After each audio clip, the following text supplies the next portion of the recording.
The record is irrefutable that over the course of 2 American administrations, it was the United States that led the world in assembling against Tehran one of the toughest international sanctions regimes ever developed.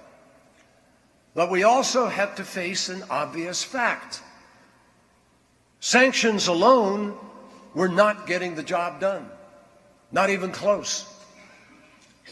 They were failing to slow, let alone halt, Iran's relentless march towards a nuclear weapons capability. So President Obama acted.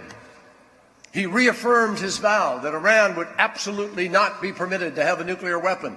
He marshaled support for this principle from every corner of the international community. He made clear his determination to go beyond what sanctions could accomplish and find a way to not only stop, but to throw into reverse Iran's rapid expansion of its nuclear program.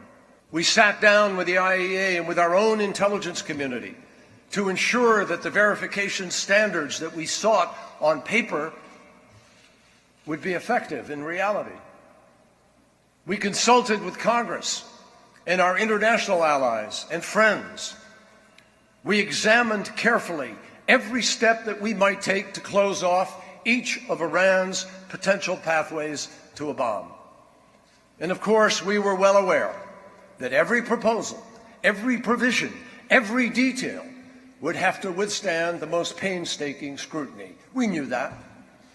And so we made clear from the outset that we would not settle for anything less than an agreement that was comprehensive, verifiable, effective, and of lasting duration.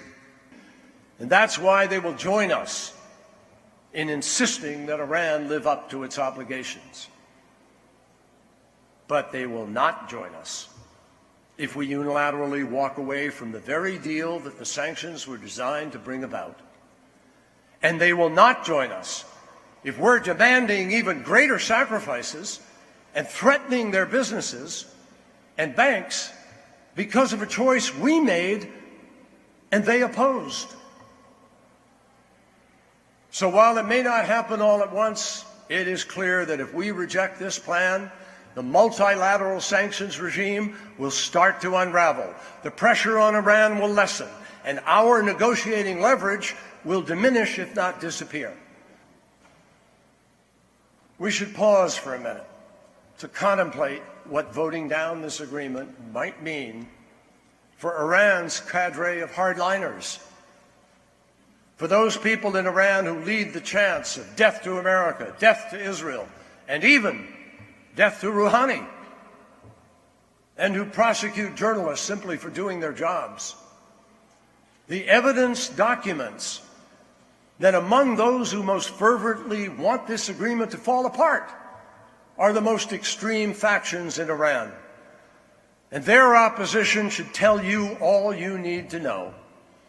From the very beginning, these extremists have warned that negotiating with the United States would be a waste of time. Why on earth would we now take a step that proves them right? Because of the utter absence of a viable alternative to this plan that we have devised, the benefits of this agreement far outweigh any potential drawbacks.